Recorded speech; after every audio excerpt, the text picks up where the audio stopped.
on va commencer par une présentation par Noah Ivers, qui va être en anglais.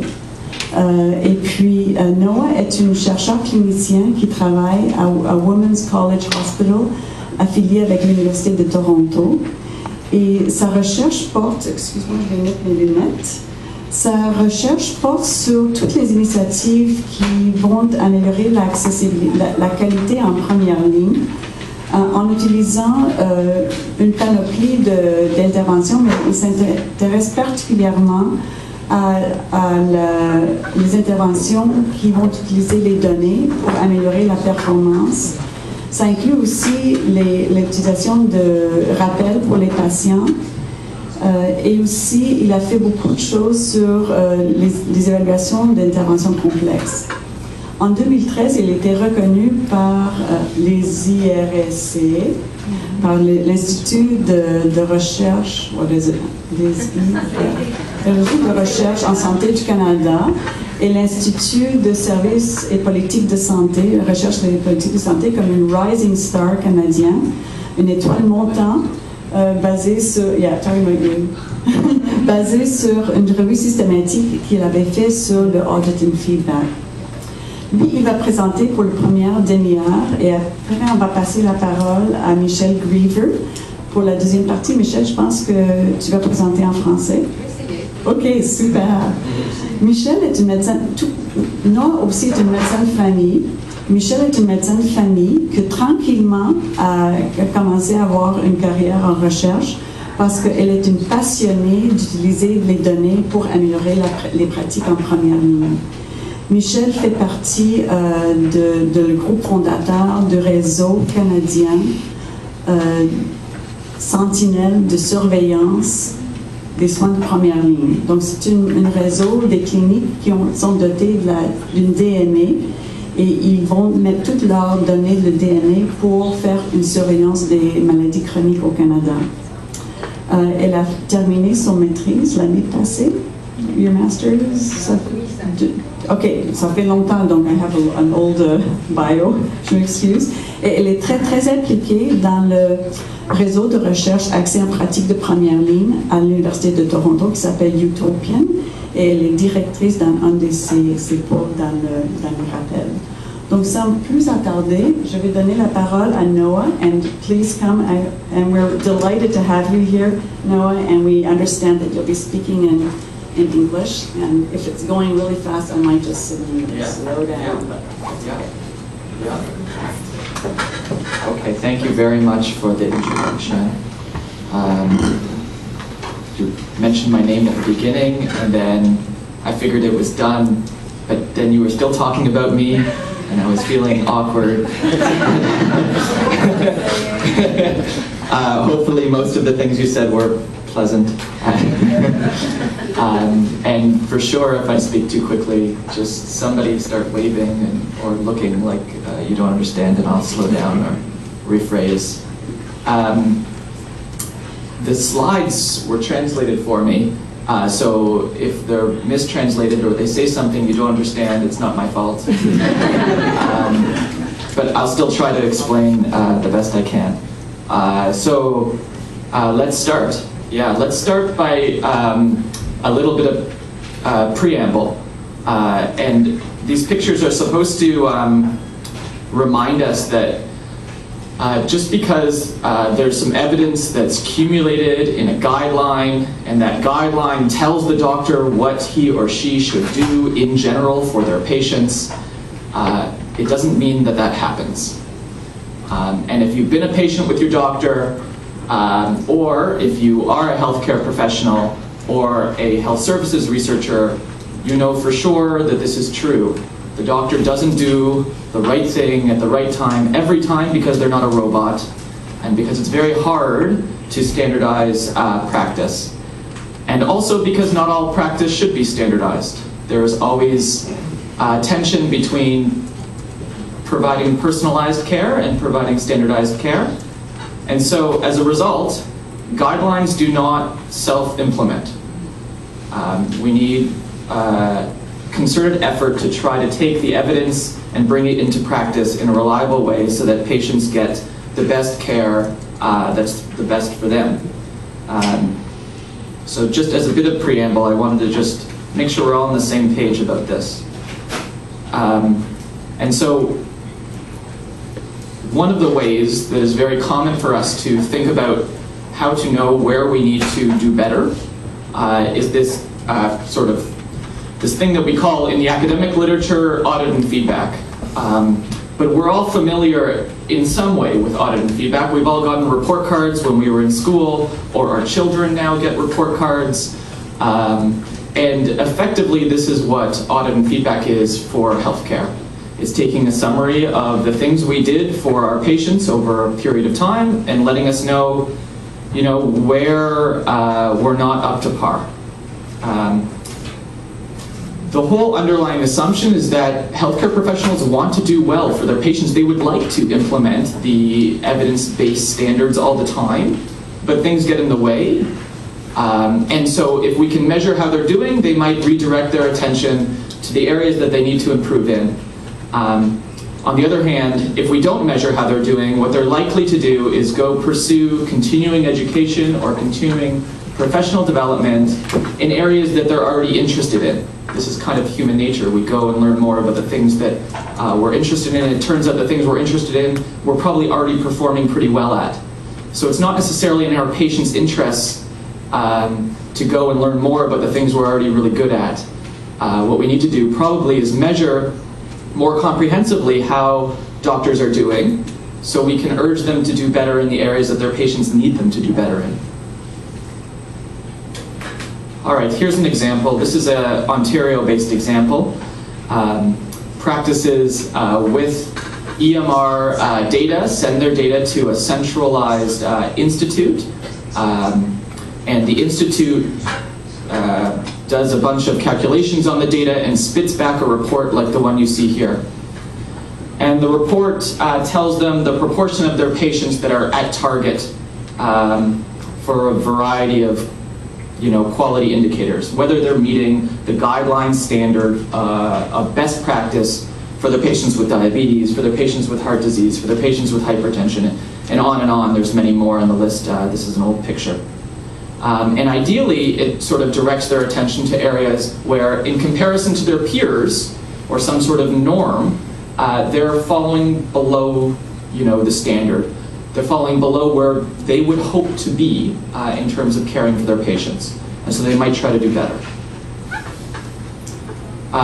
And if we're going to help a clinician know how to do better, one of the things that this example does is it gives them the specific patient list so they can carry out the clinical activities that they need to do to help that patient. So if they realize that they're not so good compared to their peers at making sure all their patients with diabetes are on the right cholesterol medication, they can click on the patient list and find Mr. Smith and see if, when the last time Mr. Smith came in was, and they can ask their front office staff or somebody else to, get Mr. Smith to come in so they can have a discussion about the cholesterol medication that they forgot to prescribe or something like that.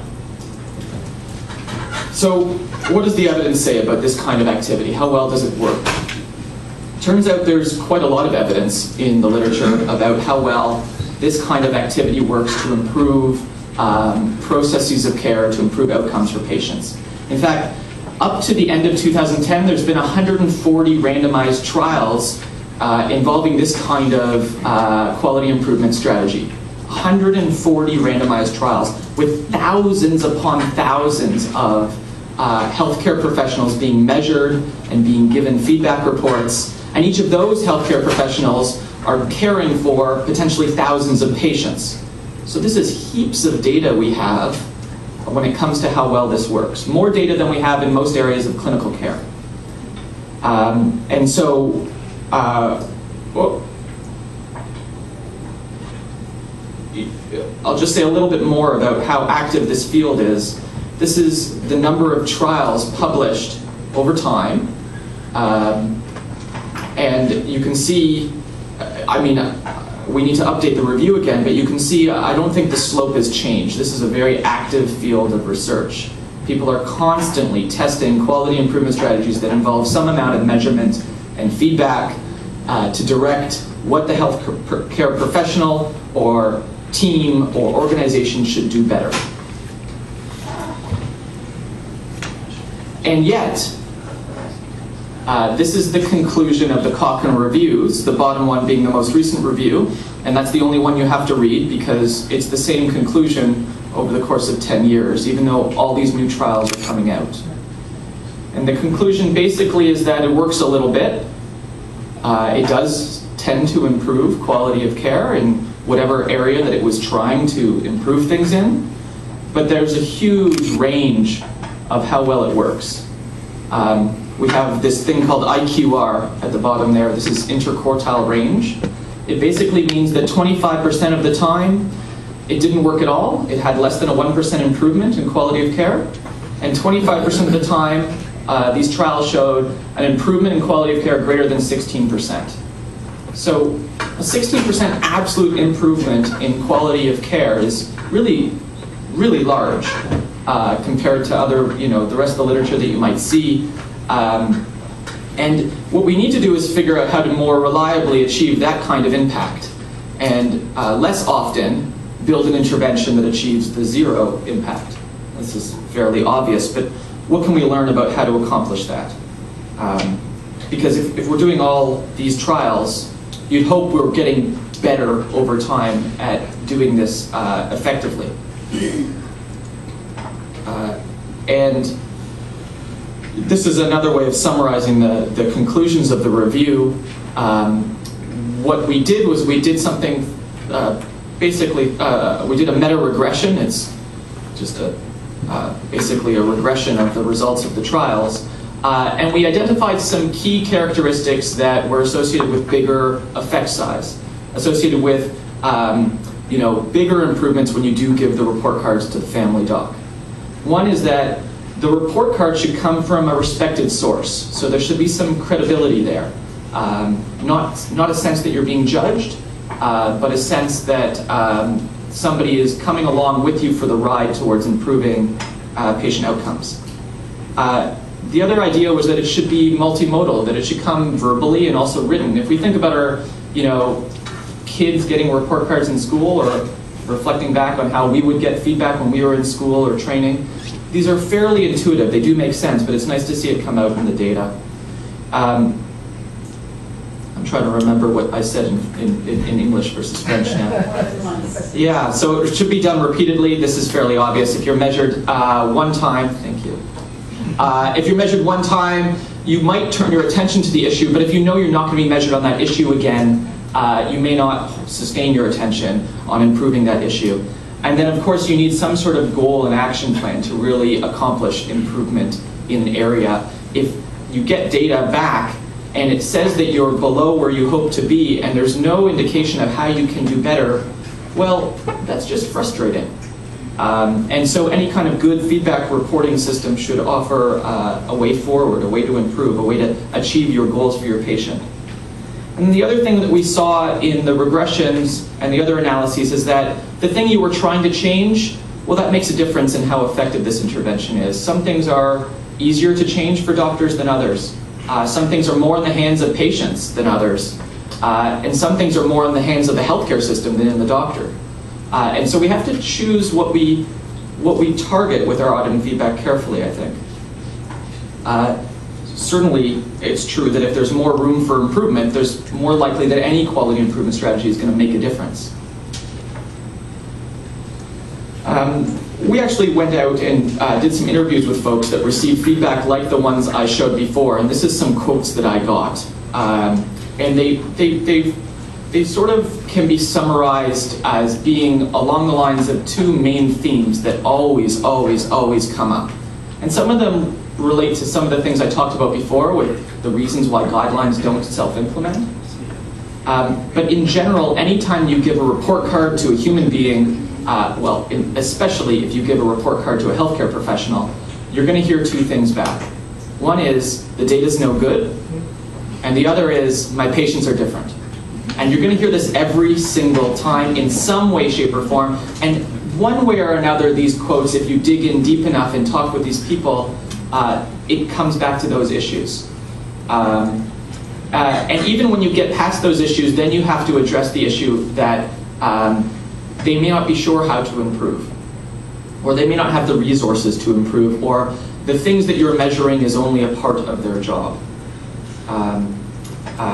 And you know, I think any kind of good feedback report has to anticipate these, I think excuse is too strong of a word, these natural responses, and try to address them in the report itself as part of the strategy. I like pictures, so I made one, and you know, I think there's a lot of theory that we can bring to bear when we think about how to build a better feedback report that actually accomplishes all of our shared goals. I think in all of the theory that is relevant, we start with a motivated healthcare professional. I think few and far between are the bad apples who don't care. The vast majority of us really want to do well for our patients, but there's some confusion about how we define doing well. But certainly we have shared goals about doing well for our patients and with our patients. And so the first thing that's gonna happen is that when you give the feedback report, somehow the data saying they're not doing so well needs to be validated.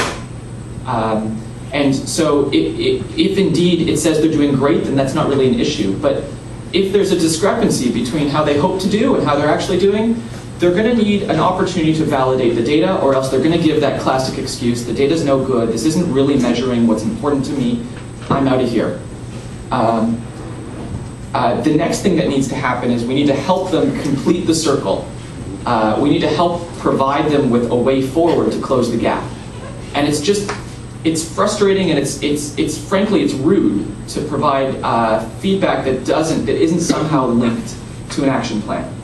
So they can do better. We're going to end up exacerbating issues of burnout otherwise. And in large part, I think that's why there's so much frustration out there that you hear, especially in the United States, about too much measurement. Is that there's a lot of measurement that's not attached to any kind of action planning that helps people see how they can do better for their patients. And so if we're going to close the loop, the feedback report itself, the whole strategy has to include that kind of thinking. Oh, I went the wrong way. All right, so really what I'm trying to say is that the devil is in the detail when it comes to doing this kind of strategy. It sounds easy. We'll just measure what they're doing, and we'll give it back, and then they'll do better. But I think that's a naive and unnuanced way of thinking through what quality improvement is about. And so we started thinking in detail if we could provide folks with best practices, maybe that would help. And we published recently in a journal in the US 15 suggestions for how to do this kind of thing better, how to provide a feedback report that actually makes a difference. And it takes you through in a variety of sort of categories of how to think this through. And a lot of it comes down to how do we display the data in a way that the key message is very clear. I know what I need to do to help my patients, because that was really the whole goal here. And then I want to just draw people's attention to the 15th, and you won't be able to read it, so I'll read it out to you. It says you must construct feedback through social interaction. And this alludes to the idea that in most cases, quality improvement is a team sport. We need to work with others to reflect on the data and make sense of what to do better. And too often, I think what happens is we get a big book of measures or some impersonal statement about how we're doing, and there's no opportunity to talk it through with anybody and talk through, in particular, what it means for our patients and how we can help, how we can use it to help our patient care. We went through a similar exercise with an organization in the U.S. Trying to summarize how the different folks involved in measurement in the U.S. could do this better, and I thought that the way that they categorized things was somewhat useful. So I'll just take us through that now. If we're going to use, for instance, EMR data or some other data to measure how we're doing, I think it's very important that we measure things that are amenable to change and that the doctors or whoever we're giving data to feel are important. Otherwise, it's going to be very frustrating for everybody. You're going to feel like you're hitting your head against the wall. I think we have to present the data and deliver it in ways that facilitate action. By action, I mean changing behavior.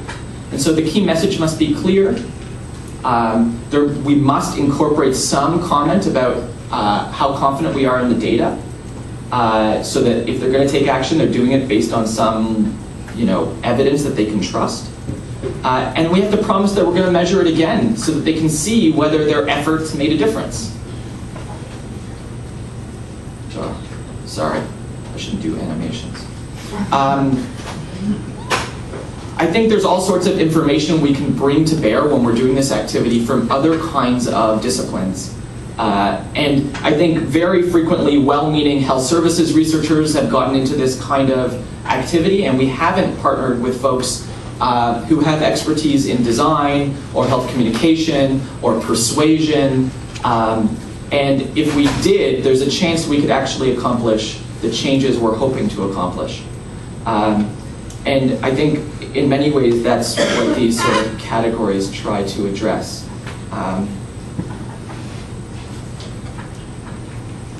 But so what?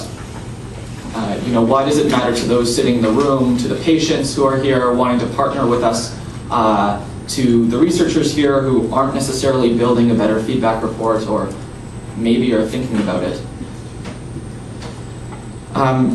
I'd say that when it comes to this area in particular, but also in all of science, we have to question the extent to which we're building upon best practice, or are we reinventing the wheel? And I fear too often, there's folks in Quebec doing something, and folks in Ontario doing something, and folks in the States doing something, in the UK, and so on and so forth. And we're not actually talking to each other about how we can learn from what we've done so that the next group can do it better. Part of the problem with that is that the way we describe what we've done is not necessarily detailed enough for the next group to do it better. And I think we need a real focus on making the next 140 trials more useful than the last were. I also think, and I've alluded to this a moment ago, that we have to think about how the recipients are going to feel when we provide them data that says they're not doing their job all that well. And if we think about that very carefully, and we think about how the way they feel is going to lead to changes in their behavior, ideally, then we can craft a report that creates the feelings we want in a productive way. Because I think too often we're creating feelings of frustration and not feelings of engagement and excitement about achieving better patient outcomes. And it's the patient outcomes that I think we all have a shared objective around. Even if indeed we're not measuring all of the things that matter, because all of the things that matter are difficult to measure. And that's a segue to the next issue, is that I think very frequently we're measuring what's easy to measure and not what matters. And at the very least, we need to acknowledge that in a feedback report. But ideally, we need to move towards working with our patient partners who are here and with others to measure, especially in primary care, quality in a more holistic way. When the family doctor says whether my patient got a cholesterol drug for their diabetes is not that important for that patient. Their daughter's an addict, and they're dealing with mental health concerns. The family doctor's right, and somehow we have to think about measuring the extent to which patients' values and preferences were incorporated in treatment decisions, and so on and so forth. These are the things that I think really matter. We have to measure the quality of the patient-physician relationship in primary care. These are the things that predict a more cost-effective healthcare system. Right now, these are very difficult to do. But if we can start moving that way, we're going to see probably more receptivity to a feedback report. This was my cue to reference Barbara Starfield and her wonderful research that suggested that indeed measuring the things that matter, like the ones I just talked about, are the things that will lead to a better functioning healthcare system and better patient outcomes at the same time. So I hope all of the primary care focused researchers are thinking about how we can go that way. But at the same time, I do think there's enough evidence from various disciplines for us to move forward in a productive way when it comes to measurement and feedback. I think there's a lot of questions that still stand that need answering, basically.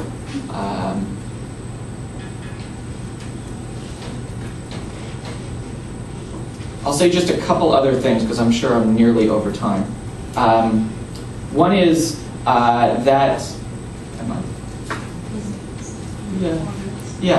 So one is that I think as we move forward and we want to make more use of future endeavors in this area, we need a different kind of research. A research that doesn't any longer test feedback against no feedback, because we have a pretty clear idea that feedback is a good idea. We need the kind of research that tests different ways of delivering feedback, so everybody else can learn what to do for their initiative when they're doing it in their context. One of the ways to think about this is head-to-head trials.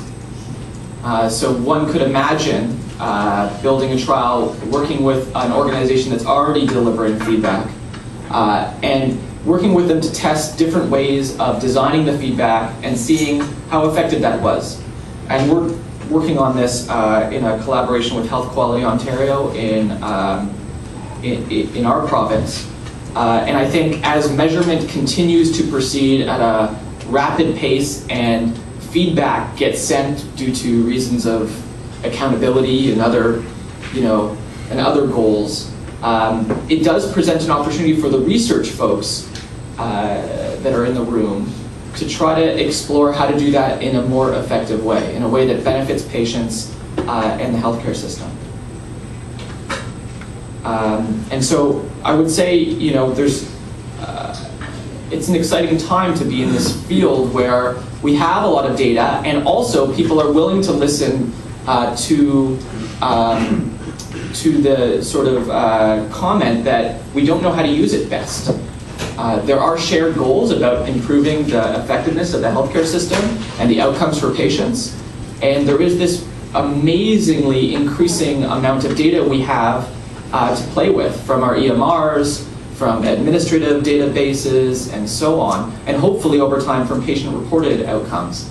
And we have all these standing questions about how we use that data to best accomplish our goals. So I would actually argue it's very exciting times to work with those who hold the data to accomplish these shared goals.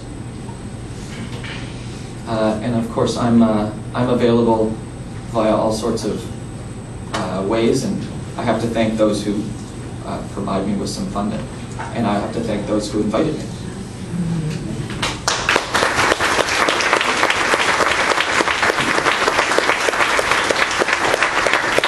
On m'a demandé de parler de mon expérience personnelle. Donc vous allez voir l'autre côté. Noah a présenté qu'est-ce qui se passe dans la recherche et tout ça. C'est très utile pour moi de parler à un chercheur comme lui. Pourquoi? Parce que ça m'aide à penser à ce que moi je fais personnellement, à mon cabinet et pour mes patients. Qu'est-ce que je dois faire pour améliorer les soins? Une chose que je dois dire, c'est, vous m'avez demandé de parler en français. C'est très intéressant pour moi parce que mes collègues francophones, Marie-Thérèse, on leur demande toujours de parler en anglais. Voilà, c'est de l'autre côté. C'est peut-être un peu, c'est très intéressant de faire quelque chose un petit peu différent. Walk a mile in somebody's shoes. Pensez comment c'est d'être un patient. C'est pas une mauvaise idée, mais je vais vous demander d'avoir patience avec moi parce que mon mari est anglophone, mes enfants sont anglophones, je parle en anglais au cabinet. Et la dernière fois que j'ai parlé français à plein temps, j'avais 13 ans.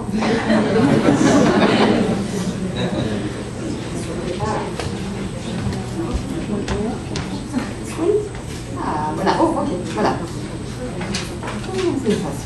Voilà, alors je vais vous parler un petit peu de mon expérience personnelle. Qu'est-ce qui m'est arrivé à moi, à mes patients, à mon cabinet, à mes collègues et tout ça. Et quand je pense à mon expérience personnelle, je pense à mon expérience, à mon cabinet dans ma pratique. Quelle expérience mon équipe? Parce que maintenant on n'est plus solo, on n'est plus tout seul. on travaille en équipe avec des infirmières, d'autres collègues et tout ça. C'est un peu différent parce qu'il y a une vingtaine d'années, tous les médecins de famille étaient à peu près tout seuls. Moi, ma secrétaire, et voilà, c'est tout.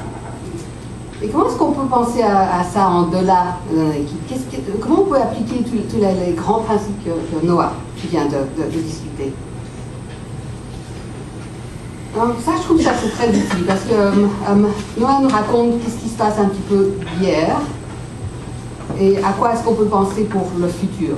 Ben, hier, c'est les patients qui sont tout à fait responsables. Vous avez la responsabilité totale, globale, pour votre propre santé et ce qui arrive, c'est de votre faute. Maintenant, peut-être qu'on peut vous aider.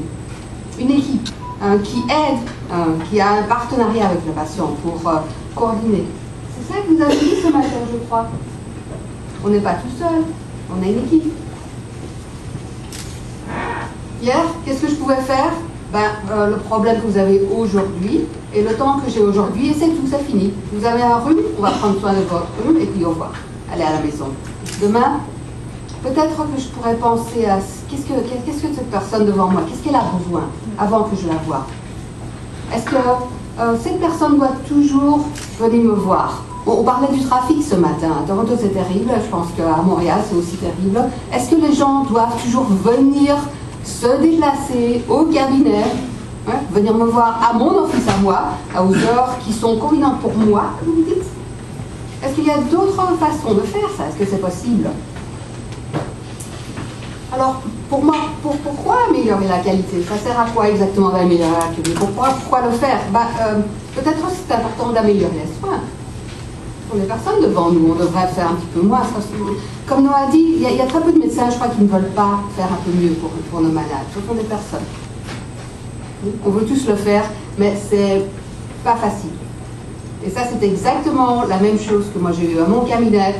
Je m'occupe d'une personne à la fois. Et c'est exactement la même chose que Noah a dit. Je crois que beaucoup de nous ont constaté exactement la même chose. Une personne à la fois, un malade à la fois. Voilà. Ce qui m'est arrivé, c'est en 2004, on m'a demandé de participer, de devenir volontaire pour un projet de recherche. Quelqu'un d'autre est venu chez moi, dans mon cabinet, et elle a examiné mes dossiers médicaux qui étaient en papier. Et qu'est-ce qu'elle m'a dit? Pour tous vos patients qui ont la diabète, et vos patients qui ont un diabète, le pourcentage qui ont une pression artérielle, une tension artérielle pas bien contrôlée, 35%. Qu'est-ce que je lui ai dit? Mais non, c'est pas vrai. Les données sont mauvaises, et puis mes patients sont différents. C'est exactement la même chose. Alors, elle est venue, elle m'a montré les dossiers, et j'ai dû constater évidemment qu'elle avait raison. Alors, qu'est-ce que moi j'ai pensé? Peut-être bien que je devrais faire quelque chose de différent. C'est pas tout à fait acceptable pour moi, parce que je sais que c'est pas tellement bon. Peut-être que je devrais commencer quand même à un peu mesurer, faire un effort, mesurer qu'est-ce que je fais. Mais où est-ce que je dois commencer? Tout ça, c'est du travail. Et moi, je dois travailler, je dois avoir mes patients tous les jours. Comment faire ça? Voilà le fameux cycle d'apprentissage et d'amélioration. Qu'est-ce que je dois faire ici? Pour planifier, pour voir où est-ce que je suis pour le moment, je dois collecter des données. Il n'y a pas d'autre moyen. Ou bien quelqu'un d'autre me dit, ou bien moi je le fais. J'ai besoin de l'information. Collecter des données. Et comme Noah a dit, il a tout à fait raison. Quelles sont ces données? Qu'est-ce qui est important? Il y a beaucoup de choses à collecter, mais qu'est-ce qui est important? On devrait quand même y penser et demander. Et vous demandez. Et alors, une fois que je fais quelque chose, il faut que j'analyse ça. Donc je dois collecter des données de nouveau. Si je les collecte une seule fois, à quoi ça sert? Est-ce que j'ai amélioré mes soins? Est-ce qu'il y a quelque chose qui est arrivé? Je ne sais pas. Il faut le faire. C'est un travail important et qu'on doit le faire. Quand vous pensez à comment est-ce que je traite la diabète, quelqu'un veut voir, il faut quand même avoir de temps en temps des rencontres au cabinet. Parler aux gens. Comment ça va? Est-ce que vous avez des problèmes? Est-ce que vous prenez des médicaments? Y aurait-il des problèmes avec les médicaments que vous prenez? Je dois mesurer leur tension artérielle.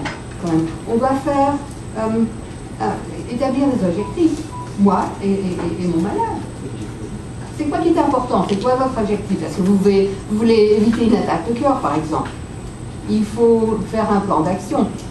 il faut remesurer. Alors l'amélioration des qualités, c'est des bons soins cliniques, mais l'amélioration de l'amélioration, c'est la même chose. Comme Noah vous a dit, après 10-15 ans, il n'y a pas d'amélioration dans l'amélioration. Peut-être bien qu'on devrait se réunir, en parler, y repenser, revoir nos objectifs. Est-ce que c'est si différent de ce qu'on fait une fois par jour, tous les jours, pour chacun de nos patients? Refaire ça. Comment améliorer la qualité? D'abord, voilà les directives. Guidelines, qu'est-ce qu'ils disent? La plupart de mes patients doivent avoir une tension artérielle de moins que 130 sur 90. 130 sur 90. Pourquoi? Parce que si jamais la tension artérielle est plus basse, on évite les accidents vasculaires cérébraux et les crises cardiaques.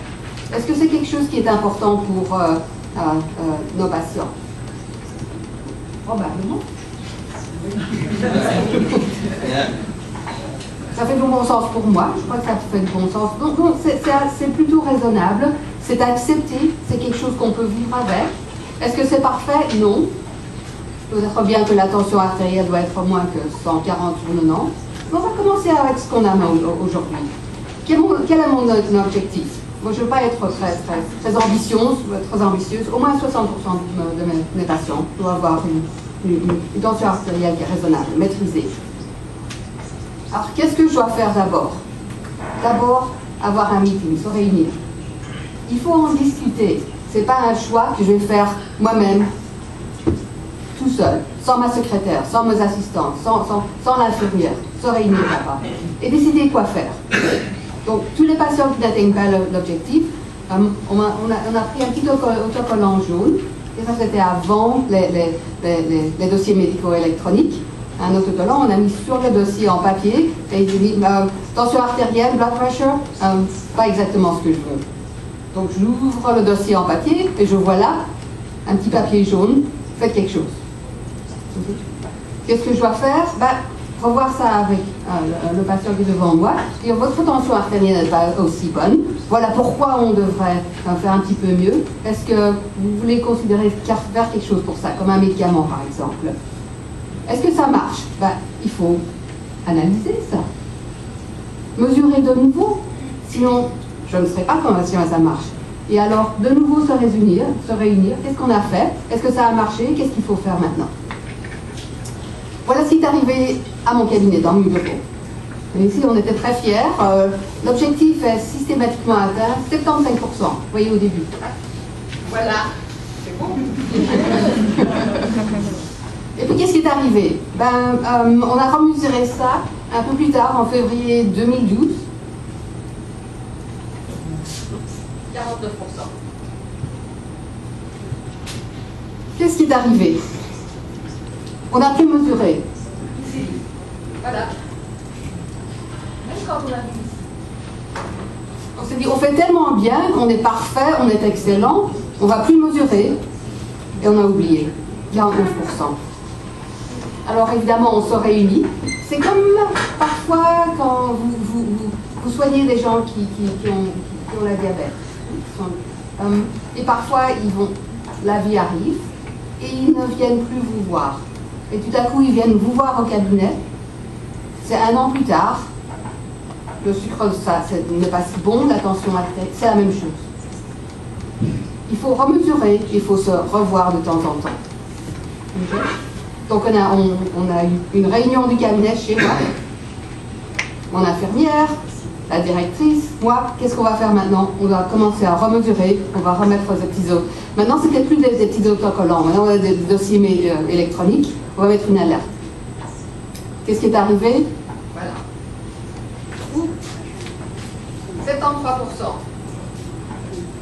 73%. Il faut décider de faire ça. La décision est la nôtre. Voilà. Donc, c'est pas si différent. C'est comme pour nos patients, on est humain aussi. Une amélioration de la qualité, vous devez vous réunir de temps en temps. Peut-être une des choses qu'on peut mesurer, c'est est-ce que vous vous réunissez dans votre cabinet? Parce que je ne sais pas quel pourcentage de médecins de famille ont une réunion pour mesurer leur qualité. J'ai aucune idée. Je ne sais pas si jamais il y a ça dans la littérature, on devrait demander. Est-ce que les gens se réunissent de temps en temps pour y penser, pour mesurer ça? C'est comme si jamais mon patient ne vient jamais me voir et assume que la qualité de ses soins est bonne ou qu'il faut de temps en temps se réunir. Réunion régulière pour tout le monde, pour décider qu'est-ce qu'on va faire, qu'est-ce qu'on va mesurer, qu'est-ce qui est important pour nous. La même chose. Qu'est-ce qu'on va faire et quand on va remesurer. La plupart des gens qui ont la diabète, ils vont dans le cabinet une fois tous les 3 mois, ou bien aussi une fois tous les 6 mois. Mais de temps en temps, il faut quand même se rencontrer. La dimension sociale. Voilà ce qu'ils arrivent maintenant. On se réunit une fois tous les 2 mois. La prochaine réunion, c'est à la fin de juin. Okay. Tout le monde dans le cabinet. On fait ça au lunch et c'est moi qui paye pour le lunch. Parce que si jamais je vais demander à ma secrétaire, à ma directrice, à l'infirmière de venir, d'avoir un meeting, ils ont besoin de manger. On a des bagels, lox, cream cheese et un café.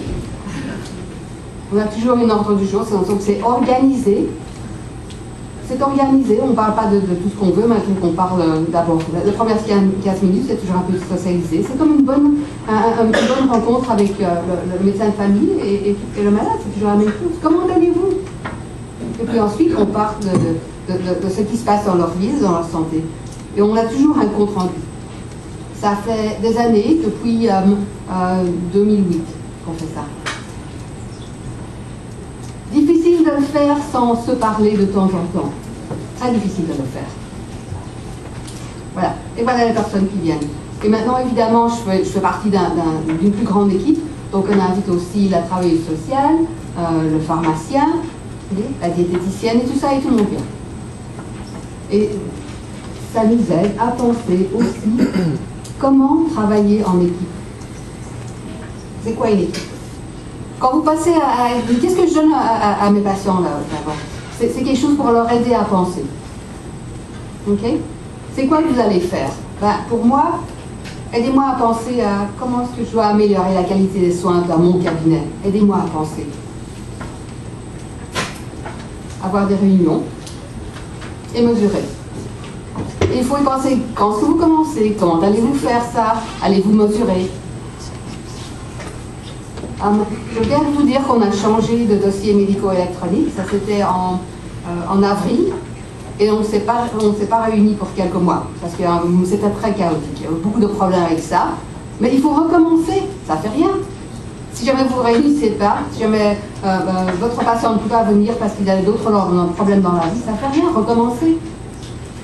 Si jamais vous parlez d'arrêter de fumer, par exemple, avec quelqu'un, c'est pas la première fois que ça a marché, ça va prendre 2, 3 fois, 4 fois et ça. Continuez. Est-ce que c'est possible de le faire? Ça peut être plus ambitieux, plus loin que mon cabinet. Ben, ça c'est moi. Est-ce que je suis prête? Si je ne suis prête, je ne suis pas prête à arrêter à fumer, je ne vais pas arrêter. Est-ce que je suis prête? Est-ce que c'est quelque chose qui est important? Est-ce que je veux le faire? On est prête. Alors, faites-le avec votre équipe, votre pratique. Et pour ceux qui sont un peu plus ambitieux, votre grande équipe. Est-il possible de le faire ça plus loin que mon propre cabinet? Un peu plus difficile, mais c'est possible.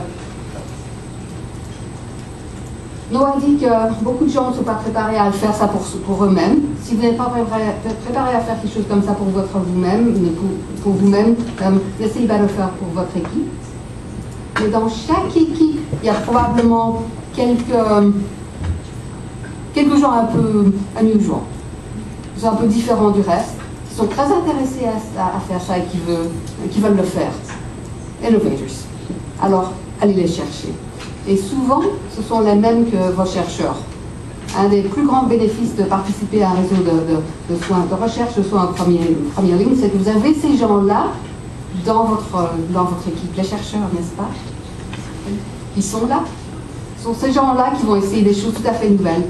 Voilà mon équipe. C'est l'équipe de médecine familiale de North York, à Toronto. 70 médecins, maintenant on est 84 médecins, ça grandit. On a plus d'autres prestataires comme des infirmières, des pharmaciens, etc. Ça nous aide. Plus de 220 utilisateurs, et ça grandit encore. On a maintenant 20 emplacements, un peu partout, plusieurs offices. On a deux différents genres de DME, un qui s'appelle Practice Solutions et l'autre qui s'appelle Acuro. On a maintenant plus de 80 000 patients. Ça, c'est mon équipe. Et ce qu'on a décidé dans mon équipe, après beaucoup de cycles comme ça, c'est qu'on ne peut pas améliorer ce qu'on ne mesure pas. Je sais que c'est difficile de mesurer, ça prend du temps, ça prend des ressources, mais c'est important. Mesurer. Et si jamais quelque chose est important, prenez soin de le mesurer. Si jamais quelque chose qui est important pour nos patients, demandez-leur et cherchez comment demander. Et demandez-leur tout le temps. Cherchez, demandez. Parce que on ne peut pas mesurer si jamais chacun fait des choses différentes. Donc si jamais moi je prends la pression artérielle visuellement, oh, je crois que vous avez l'hypertension, vous êtes un peu rouge aujourd'hui, c'est pas tellement bon. Essayez de mesurer quelque chose. Si jamais c'est important, il faut penser à comment mesurer ça de la même manière, de la même façon. C'est aussi un changement pour nous en tant que médecin parce qu'on pense toujours à faire moi je fais les choses comme moi je veux. Mais si jamais c'est important, vous devrez probablement demander la même question à tout le monde. La même question. Est-ce que vous croyez qu'on peut faire ça?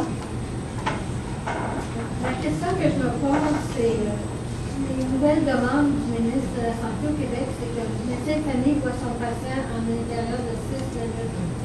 Vous, quand vous rencontrez un patient et que vous voulez communiquer cet échange, vous allouez combien de temps à votre patient dans votre horaire?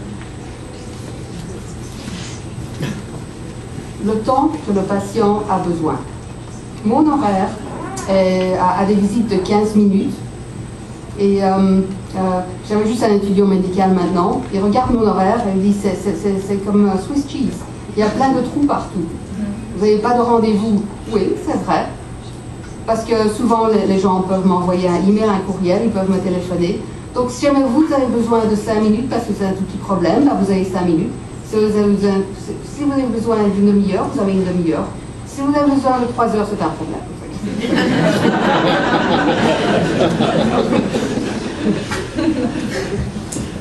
Pour mesurer toutes ces données, il faut savoir où ils sont dans le dossier, où ce que c'est, où ce que vous voulez mettre, comment vous avez enregistré ça, est-ce que c'est à l'endroit prévu, est-ce qu'on peut mesurer ça. Il faut y penser à toutes ces choses, ça va. Si jamais votre banque met votre total n'importe où, vous ne saurez pas combien d'argent vous avez. Ça va toujours dans le même placement, il faut y penser, il faut être organisé. Les soins organisés, les données organisées sont importantes. Donc une des choses qu'on peut faire, c'est employer l'audit et la rétroaction, ce que Noah a dit, pour étudier la variabilité des données. Si jamais la variabilité n'est pas nécessaire, on peut faire un peu d'augmentation de qualité pour réduire cette variabilité. Si elle est nécessaire et elle est importante, il ne faut pas réduire ça. Mais si elle n'est pas nécessaire et pas importante, réduire ça. Pourquoi standardiser? Comme Noah vous a dit, il y a des choses qui ne devraient pas être standardisées, mais il faut commencer à penser à qu'est-ce qui est important. Peut-être le travail devrait être standardisé. Quand quelqu'un est déprimé et qu'il vient me voir, la première chose qui se passe, c'est que la secrétaire devant imprime une pièce de papier, ça s'appelle un PHQ Night, donne ça à mon patient et il écrit est-ce que vous êtes déprimé aujourd'hui, etc. C'est le même questionnaire pour tout le monde parce que ça m'aide à penser est-ce que sa dépression s'améliore. C'est pas la seule chose. Je ne dois pas seulement regarder ce morceau de papier, je dois parler à la personne, mais c'est une des données qui est importante pour moi pour me servir. Mais c'est la secrétaire qui fait ça, c'est standardisé, et pour chaque personne qui est déprimée, elle leur donne le même papier. Les tâches doivent être structurées. Tout le monde sait qu'est-ce que les autres font. On peut déléguer ça. Est-ce que c'est nécessairement moi qui dois faire tout? Est-ce qu'il y a d'autres choses qui